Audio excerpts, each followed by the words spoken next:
Salut à tous et bienvenue dans l'Entre. On se retrouve aujourd'hui pour une nouvelle présentation de répliques d'Airsoft et rien d'autre. Il s'agit d'une réplique qui me vient de chez Kizuna Works cette fois-ci. Je vous invite à découvrir avec moi le MKW. C'est parti.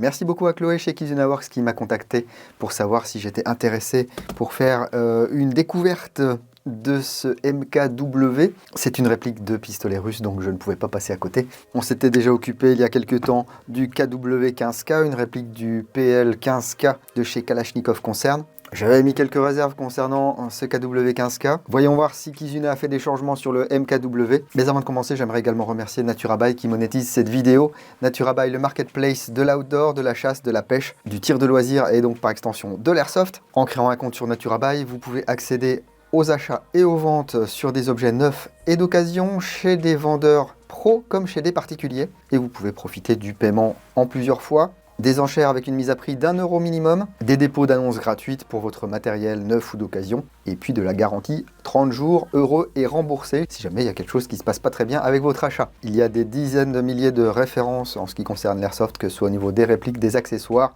du gear, donc n'hésitez pas à aller faire un petit tour, le lien est dans la description de la vidéo. On reprendra le KW15K un petit peu plus tard, mais là on va s'intéresser au MKW qui nous arrive dans une boîte Kizuna Works. Voilà, ici avec un QR code et le lien vers le site kizunaworks.com.taiwan. Ici on nous explique un petit peu en quoi ça consiste.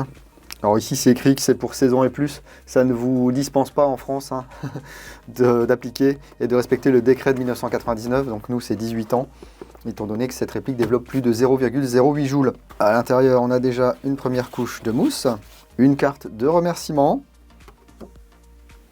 avec une fois de plus un QR code. Donc ce sont Chloé et Joe qui nous remercient d'avoir acheté cette réplique Kizuna Works. Un catalogue Kizuna Works 2023. Donc il faut.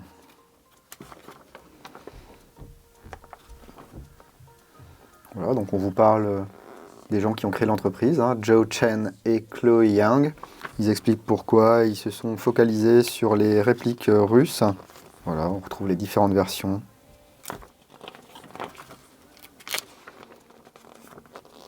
On voit qu'il y a aussi les holsters, des cache-flammes pour AK, des choses comme ça. Un montage latéral de SVD, un magnifique garde-main hexagone.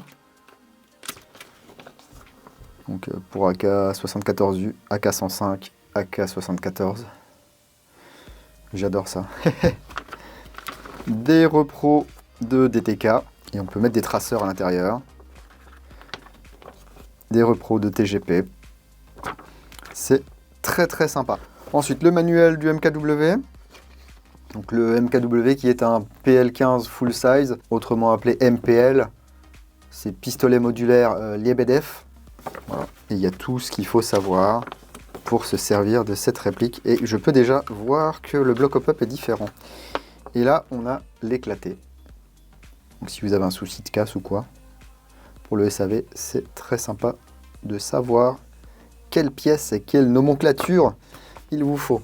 La réplique et son chargeur sont bien maintenus dans une coque en mousse. Et heureusement parce que ici on voit qu'avec le transport, c'est la coque qui a pris pour le chargeur et pas les lèvres du chargeur. Donc un chargeur gaz qui peut contenir, alors sur le papier, 26 billes. Moi j'ai pu en mettre que 25. Et il y a des petits indices intéressants sur ce chargeur. Bon bah là, gaz route, valve de percussion, bien sûr. Ici on peut voir qu'il y a une encoche de chaque côté. Ce qui voudrait dire que soit on a un bouton d'éjection de chargeur qui est ambidextre, ou soit on pourra le changer de côté. Ici, la planchette élévatrice, le talon, voilà, Kizuna, Made in Taiwan, la valve de remplissage, pas de marquage sur ce chargeur. Et puis on a une réplique de ce MPL, qui est peut-être même un MPL 1. Je fais un peu de place et on découvre ça ensemble. Donc ici les deux modèles, PL15K, PL15 ou MPL, on peut noter déjà quelques petites différences. Forcément, celui-ci est un compact, donc il sera moins haut, il sera moins long. Et on parlait tout à l'heure des chargeurs. Regardez la différence entre les deux. Ce qui fait que le chargeur du compact, eh bien, on ne pourra pas l'utiliser avec le MPL. Par contre, l'inverse est possible. Voilà. Et Kizuna nous propose même des petits inserts ici à mettre pour que ça s'intègre parfaitement dans la crosse du PL15K. Donc si vous voulez avoir quelques billes en plus d'autonomie avec votre PL15K, eh bien c'est tout à fait possible.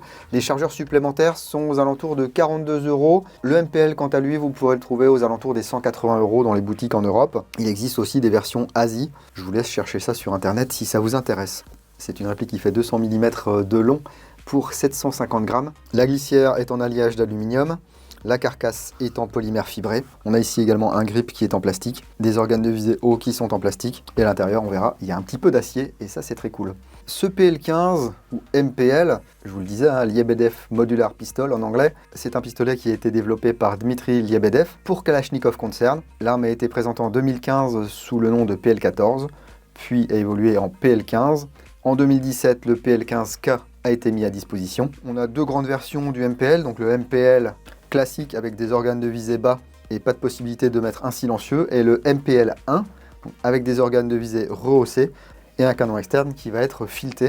Et on voit ici que Kizuna a choisi d'utiliser les organes de visée haut. Le fonctionnement du MPL est inspiré du vénérable et très célèbre Browning High Power qui a été longtemps utilisé par le SAS. Et la production en masse a été décidée il n'y a pas si longtemps que ça, parce que c'était en 2023, malgré des tests et des retours assez catastrophiques qui émanent du SOBR. Ce pistolet, comme beaucoup d'autres, hein, dont le Grach, a été conçu et commandé pour remplacer les Makarov. Comme quoi ce Makarov, hein, il est vénérable, mais on peut dire que c'est une légende du pistolet, parce qu'il est très difficile de le remplacer. Jetons un œil au marquage, ça va aller vite parce qu'il n'y en a pas beaucoup. Donc rien ici sur la glissière. Rien sur la carcasse et juste un marquage du calibre de l'arme réelle 9x19 sur le canon externe. Voilà. Donc, pareil, si vous voulez des marquages, je vous laisse chercher sur Internet. On a donc une carcasse en polymère. On sent que le moule est tout neuf parce que là, on a vraiment une super qualité et une super définition. Vraiment, avec ce grip ici, qui me fait penser moi à celui du P10C avec ces petits carrés là qui agrippent bien. Et ici c'est un grip à part en fait qui est maintenu par une goupille. Ici vous voyez, je peux le faire plier, qui est un peu moins agressif mais néanmoins très efficace. Là je suis sûr que ma main ne va pas glisser, même si j'ai les mains humides là. Ouh, ça racle, ça fait massage, c'est très sympa. Ici on va retrouver un emplacement qui va permettre de nous aider à venir arracher le chargeur. Voilà. Donc le bouton d'éjection ici, qui du coup n'est pas ambidextre. On dirait comme ça, hein, visuellement il est ambidextre, mais en fait non. Ici il est réglé pour les droitiers. Si vous voulez, vous pourrez le positionner en gaucher. Et ici on a la possibilité de fixer une dragonne grâce à ce petit trou. Là on remarque une queue de castor qui est assez imposante. Regardez ça. C'est cool, on risque pas de se blesser là par le retour de glissière. On a un pontet qui est quand même relativement large, donc on pourra tirer avec des gants sans souci. Une queue de détente en plastique, un cran de sûreté qui est ambidextre. Voilà, là je ne peux pas tirer parce que je vois du blanc. Si je vois du rouge, je peux tirer. L'arrêtoir de glissière est également ambidextre. Oh bah tiens, il y avait une bille. Ce qui n'était pas le cas sur le PL15K. Donc ça c'est chouette, c'est une belle amélioration. Oh, puis le ressort, dis donc, le ressort de rappel là. Ah, c'est bien ça, je pense qu'on va avoir un bon kick. Ici, le verrou de déverrouillage de la glissière, ou du canon si vous voulez. Parce que c'est pris sur le canon, mais ça déverrouille ensemble. Un rail Picatinny ici. Le point d'injection est là, il est très discret, ça c'est chouette aussi. Et regardez, pourquoi ont-ils mis des organes hauts? Eh bien tout simplement parce que ici, on a un canon externe qui est taraudé. Donc on va pouvoir y installer ici un adaptateur de 11 mm horaire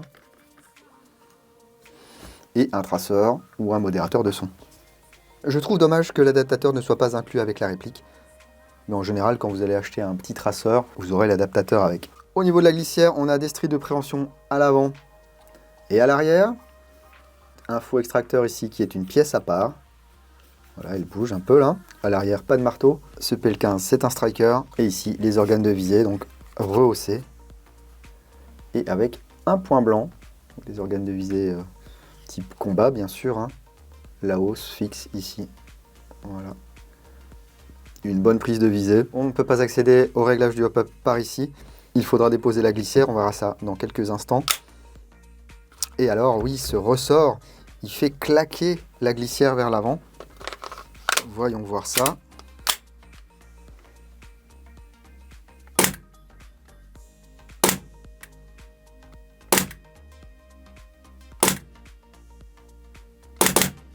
C'est pas massif. Alors la queue de détente n'est pas désagréable. Voilà, on a quand même une course de plusieurs millimètres. Alors à l'origine, le PL15, il avait été conçu avec un système double action seulement. Ça constituait une sécurité. Hein. Il y avait 4 kg de poids de détente pour pouvoir tirer. Et à chaque fois, ça remettait à 0. Donc sur chaque tir, il fallait imprimer 4 kg sur la queue de détente. Ensuite, ils ont fait des versions simple action avec des queues de détente un peu plus light. Bon, ici, on arrive sur le mur. Le mur est bien identifié. Voilà, c'est dur là. Hein. Je tire, je tire, je tire. Ah, il y a eu un petit grattement là. Bim. Voilà, pas d'over travel. Le reset.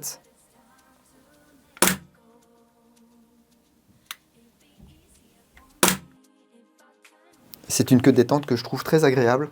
Voyons voir à combien ça part. 1,31 kg. 1,31 kg.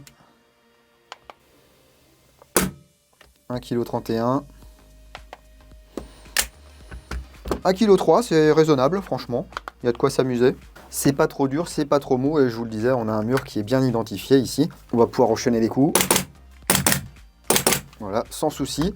On a une bonne quantité de gaz là-dedans. Je vous propose d'aller au chrony, d'aller sur cible. Et on se retrouve ensuite pour le démontage.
Bon, et c'est vraiment pas mal, hein, franchement. Vous voyez, on a quand même une énergie qui est maîtrisée. On est à 0,7 joules à 13 degrés avec du gaz 130 PSI. On peut tirer toutes les billes du chargeur.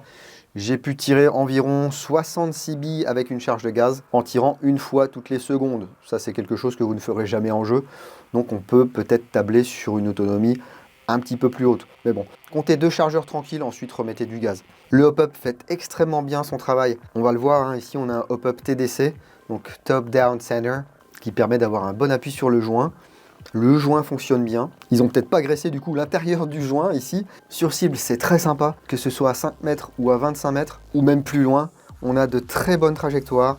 Comme le hop-up fonctionne très bien, on peut utiliser de la bille lourde sans souci. Ici, j'ai utilisé de la 0,28, mais j'aurais pu monter jusqu'à 0,32, 0,36, voire même plus si ça me plaît. Après, on perd quand même pas mal en vélocité, donc il faut faire le choix entre très bonne stabilité, si vous voulez vous en servir de loin par exemple, ou alors vélocité, si vous voulez vous en servir jusqu'à 25 mètres. Par contre, autant en intérieur, j'ai pas vraiment eu de soucis, autant à l'extérieur, il faisait 8 degrés. Après avoir vidé un chargeur un petit peu vite, j'ai galéré sur le deuxième chargeur. Il y a pas mal de cooldown, et le fait que le ressort récupérateur soit un petit peu costaud, eh bien ça a du mal à ramener la glissière vers l'arrière et à venir chambrer une autre bille. Donc attention à ça, si vous tirez à cadence assez soutenue sur des températures qui sont très faibles, ou que vous laissez votre chargeur atteindre des températures qui sont assez faibles, il faudra certainement penser à mettre un ressort récupérateur un petit peu plus souple. Ça, je vais en parler à Kizuna pour voir s'ils peuvent nous proposer une solution. Donc voyons voir déjà comment régler le hop-up et puis ensuite qu'est-ce qu'il y a un petit peu dans ce pistolet, hein. Donc ici, on va pousser sur l'axe. Voilà. On retire le verrou. On balance la glissière vers l'avant. Ici, on peut voir les entrailles. Donc c'est bien graissé là, hein. Et ce que j'aime bien sur cette réplique, c'est que on a de l'acier. Voilà. Que ce soit sur le valve knocker, donc le percuteur, le marteau ou la gâchette, donc le cire, c'est de l'acier. Le trigger bar est en acier. Pour le reste, c'est de l'alliage. Mais les pièces du bloc ici ne sont pas en zamac. Le réglage du hop-up se situe ici, c'est une petite molette, et ici on a une indication de chaque côté, donc ici moins, donc quand on va tourner dans ce sens-là, et si vous le retournez, on a plus, si on tourne dans ce sens-là. Il y a des tout petits crans, je vais approcher du micro, je ne sais pas si vous allez entendre.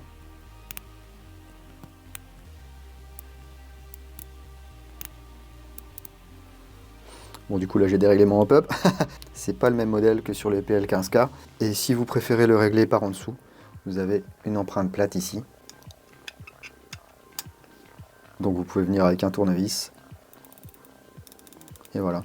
Et là, c'est pareil, on a de l'acier, hein. J'ai mon tournevis qui s'aimante ici. Ah, j'aime bien. Bon, allez, on va... J'aime pas être trop dithyrambique, mais là, j'aime bien ce que je vois là. On va enlever la tige guide, le ressort récupérateur. Voilà, alors attention, le ressort récupérateur n'est pas solidaire de la tige guide. Donc la tige, c'est de l'alliage, hein. Ici, on peut ôter l'ensemble canon externe, canon interne, bloc hop-up. Le nozzle ici, ouais, c'est bien gras, c'est lubrifié. Donc, une vis ici qui va vous permettre de démonter le blowback housing et également la hausse. Ici, on peut accéder à la vis pour démonter le guidon. Et là, regardez. Pas de jeu entre le canon et le bloc hop-up parce que c'est maintenu par une goupille ici. Et c'est bien maintenu dans le canon. Donc ici on va chasser la goupille.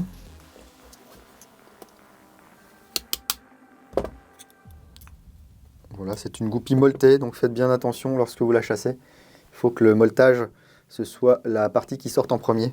Donc on a un canon en alliage noir très léger ici. Le bloc hop-up avec son système TDC, donc Top Down Center. C'est pas une plaque en équerre là qui peut plier, hein. Là c'est directement un appui central qui va monter et descendre dans l'axe.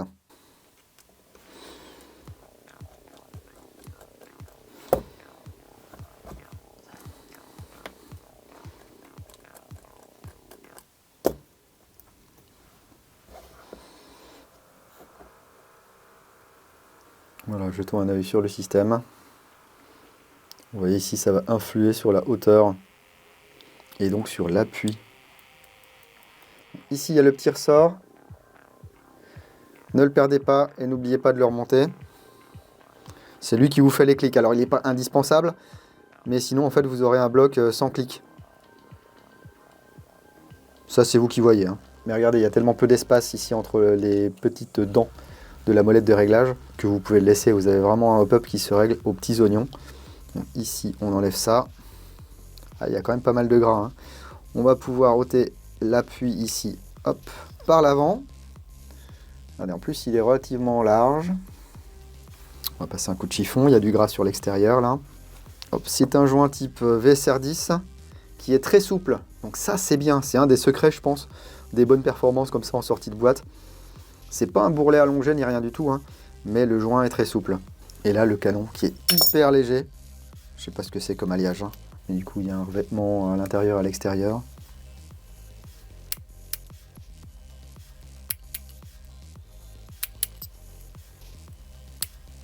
C'est un canon en tout cas ici qui fait 6,07. Alors moi j'ai vu des fiches techniques qui l'annonçaient à 6,03.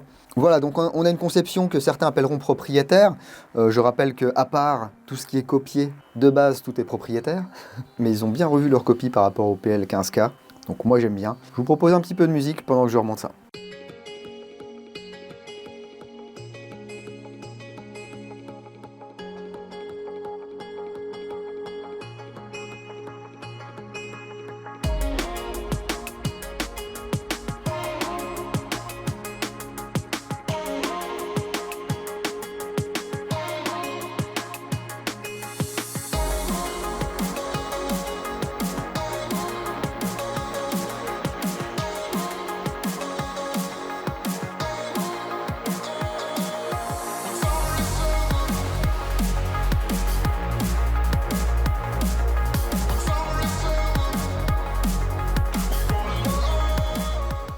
Donc il y a certainement une autre technique, hein, mais là moi j'insère la goupille de verrouillage. Ici avec un tournevis je viens faire avancer légèrement, voilà, la tige guide et ça vient se verrouiller tout seul.